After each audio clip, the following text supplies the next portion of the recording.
Very warm welcome to our biology class. In this class, we will understand regarding the natural contraceptive methods. Natural contraceptive methods are even called as traditional methods. We will understand them one by one in detail. Total, there are the three different kinds of natural methods are there. First one is periodic abstinence method, and second one is withdrawal method, and third one is lactation amenorrhea method.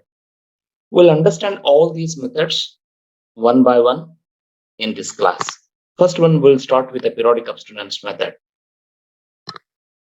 If any couple want to follow this periodic abstinence method, they should have to have a knowledge about the menstrual cycle and the viability of the sperm and ovum in the reproductive tract. Now, what knowledge they should have about the menstrual cycle? Menstrual cycle is of total 28 days. It starts from the day one and almost at the mid of the menstrual cycle, ovulation is going to take place. Mid of the menstrual cycle means almost at the 14th day, the ovulation going to occur. Now, we'll understand what happens exactly on the 14th day after the ovulation. To understand that, we'll simply draw here the female reproductive system and we will understand about it. Suppose if it is the female reproductive system, here the fallopian tubes are there and the uterus and even cervix part and vagina part, all that are there. On the either side of the uterus, we will find the presence of ovary over here, and even the ovaries are covered by the such type finger-like projections of fallopian tube. These are called as fibroids, and here cervix portion is there, and this is what the entire female reproductive system. Okay, what happens after the ovulation then? On the 14th day, that what we exactly know according to the NCERT book. Yeah, on the 14th day, secondary oocyte is coming out of the ovary and it is going to collected with the help of the fibroids and receive in the ampulla region.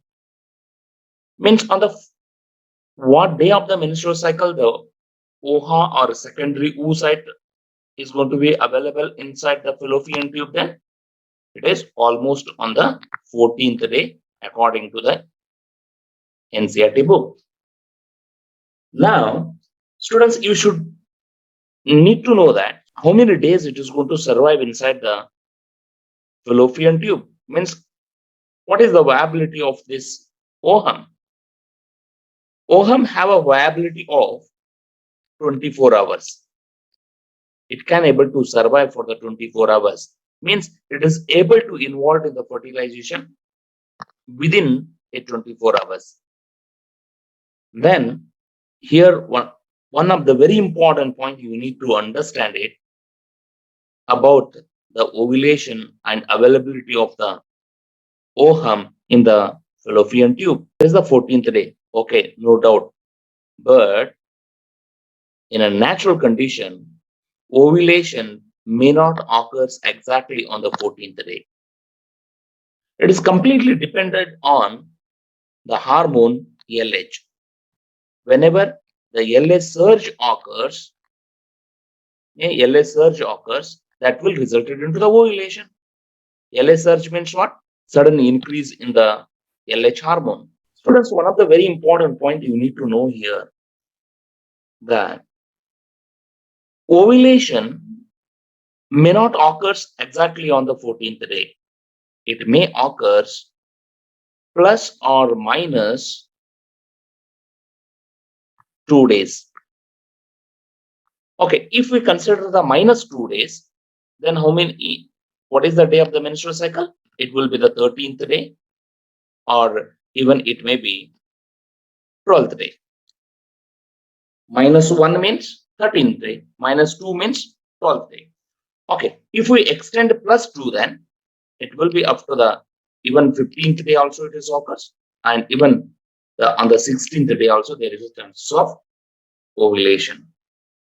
Then you might be asking now or thinking right now, so Why you are telling that the ovulation occurs even on the 12th day, 13th day, or it may be even 15th or 16th day? Students, the ovulation process is completely dependent on the LH hormone. Whenever the LH surge occurs, that will be resulted into the ovulation. Then you need to know that there is no any strict and hard rule for the LH hormone to get LH surge exactly on the 14th day. LH surge may occur even on the 12th day of the menstrual cycle. It may occur on the 13th day also, on the 14th day also, or it may be on the 15th day, or it may be on the 16th day. And whenever the ovulation occurs, by that time only, OVA or secondary oocyte comes out of the ovary and it will be received inside the fallopian tube and it will be available in the ampulla after the ovulation. Now, what many hours it will be survived? I told students it is almost 24 hours. Okay. Suppose, for example, if the particular woman is involved in the coitus activity on any particular day of her menstrual cycle, what will happen? By the end of the coitus activity, sperms are going to release in the vagina in front of the cervix region. And after once they release, they will take a entry into the uterus through the cervix region. So they will come over here. And after once they entered into the uterus, they will go through the process called as an capacitation. And after the capacitation, sperms are going to move forward and then they will reach to the site of fertilization, that is the ampulla. Means here the sperms are going to reach. Suppose right now, if this particular woman had a sexual contact on the 12th day, consider that on the 12th day, then after the 12th coitus activity, almost about 6 to 7 hours, sperms are going to be get available in the ampulla region. Then how many hours that sperms are going to be surviving inside the ampulla region, that also you need to know. Sperms are going to survive about 48 hours. Okay. Suppose now, then, if the coitus activities are occurred on the 12th day, then whether sperms are going to surviving till the 14th day or not? Yes. If the sperms are getting surviving in the ampulla region, already available in the ampulla region, suppose on the 14th day, if the woman is involved in the coitus activity, then there is a chances of fertilization. And even suppose if, okay, as you know that according to the NCERT book, ovulation occurs on the 14th day.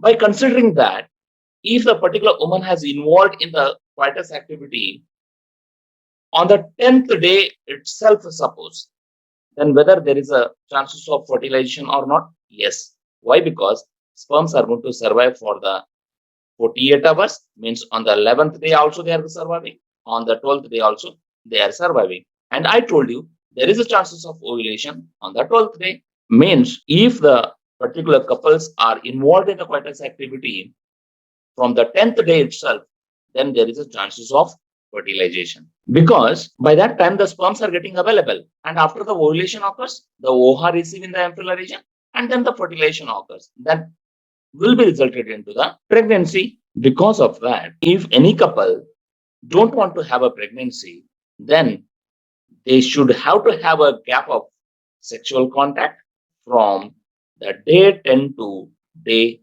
17. Is it become clear to you all, students? From day 10 to day 17, they should not involve in the coitus activity. Right now, properly think over on this and you will understand that why they should not be involved in the coitus activity from the 10th day to the 17th day. Because suppose ovulation occurs on the 16th day, then how many hours it is going to survive? 24 hours.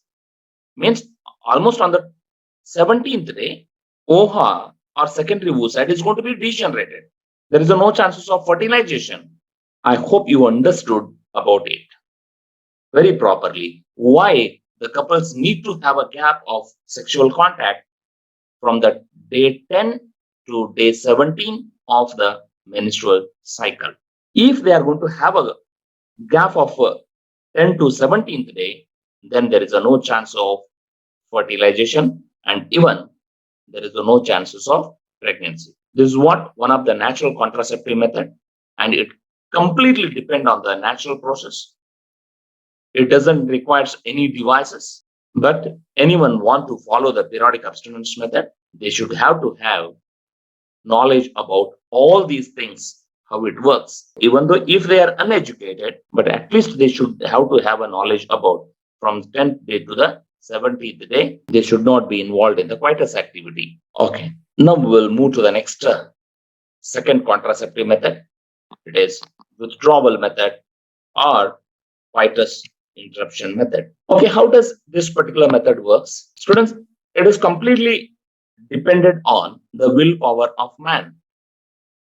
To understand that, quickly I will draw here the female reproductive system and I will explain you how does this particular method works. Suppose again, if it is the female reproductive system, it have the fallopian tubes over here and the uterus, vagina, all that parts are there. And on the either side of the uterus, we used to find the ovaries over here. Okay. I will even show the presence of fimbrious finger-like projections over here.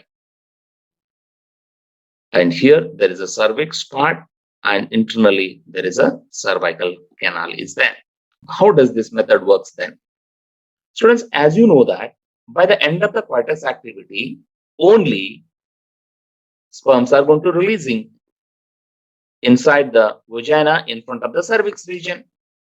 By this time, what the man has to do is, before the ejaculation of the semen in the vagina, man had to have withdraw his penis out of the vagina and make it ejaculated outside the vagina. Suppose now, if the semen is ejaculated outside the vagina, then whether there is a chances of fertilization and pregnancy? No chance. Why? Because for the fertilization, sperm had to reach to the ampulla region, and by the same time, even ovum must be there. Now, what happening? Sperms are releasing out of the vagina, hence what they are not able to take an entry into the uterus, and they are unable to reach to the site of fertilization. This is what the coitus interruption method. But this method is completely dependent on the willpower of man. Suppose if the man failed to withdraw his penis before the ejaculation, then there is a chances of fertilization. Last one is Lactation Amenorrhea method. Students, how does this particular method works then? Suppose one of the pregnant woman, after her delivery, she is going to feed on her breast milk. Suppose if I draw here the female reproductive system and inside it, let me show you the presence of baby over here. Simply I will draw here, this is what the baby over here. It is well connected to the mother.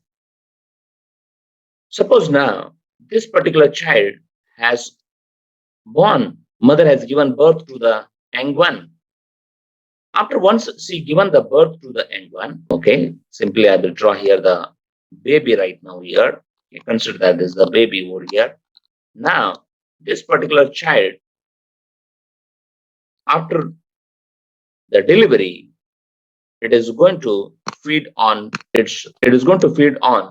the breast milk. Okay, what happens by this time is actually from the anterior pituitary gland of the mother, one of the hormone called as prolactin hormone, or even we call it as a PRL hormone. This PRL hormone is actually acting on the mammary gland for the milk synthesis. And once the milk is completely synthesized and it will be get accumulated inside the cavities present in the milk.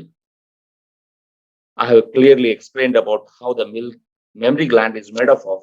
In one of my previous video, you can even observe that to understand the details of mammary gland. What happening here? Prolactin hormone going to act on the alveoli of mammary gland, and those cells present in the alveoli will keep on producing the milk, and that milk will be collected in the ampulla region. And after that, the milk, once the baby hold the nipple of breast gland, then mother is going to get the sensation, and by that time, from her posterior pituitary gland, one more hormone called as an oxytocin is going to secrete, and this oxytocin even act on the smooth muscles of the mammary gland, and that will lead into the ejaculation of milk. Baby need not to put any effort to suck the milk out of the breast gland. If it is just hold the nipple also, that is enough for the baby to have a feeding. This is what the way how the lactational work. Now, what happens by this particular time? Whenever the mother has given the intense lactation, by that time, in her blood, prolactin hormone secretes in a very, very high concentration. Students, this prolactin hormone actually act on the hypothalamus part and reduce the secretion of GnRH hormone. What is the role of GnRH hormone? This GnRH hormone is the one which is very, very essential for the secretion of LH and FSH. And as you know that LH and FSH are both the hormones are very, very essential for the development of follicles and even ovulation. But now by this time, what happening? Whenever there is a higher concentration of the prolactin hormone is secreting in the particular mother after the delivery, that prolactin hormone suppresses the secretion of GnRH hormone. Automatically, there is a decreased secretion of LH and FSH. So, due to the decreased secretion of LH and FSH, what will happen then? Automatically, there is a no menstrual cycles because of not proper development of the follicles, and there is a no chances of fertilization because there is a no availability of the secondary oocyte even by this time. Then the question arises, sir, what many months it is going to work? Students, it is going to work about 6 months. Okay? From the day 1 after the delivery up to the 6 months. 6 months, this particular method is going to work. Again, question arises, sir, whether is it strictly going to work for 6 months? No. It is completely dependent on the hormones again. Suppose the prolactin hormone started to secrete less secretes immediately after the 1 or 2 months, then there is a chances of pregnancy. But naturally, in most of the cases, it is going to work for 6 months. After the delivery, that particular woman is not able to become pregnant up to the 6 months after the delivery. So this is what the way how it works, and it is completely even dependent on the nature. Hence, what we have categorized it under the natural or traditional method. I hope all these 3 methods are clearly understood to you all. Thank you for watching. Please share to your friends and press a bell button. Thank you once again, students.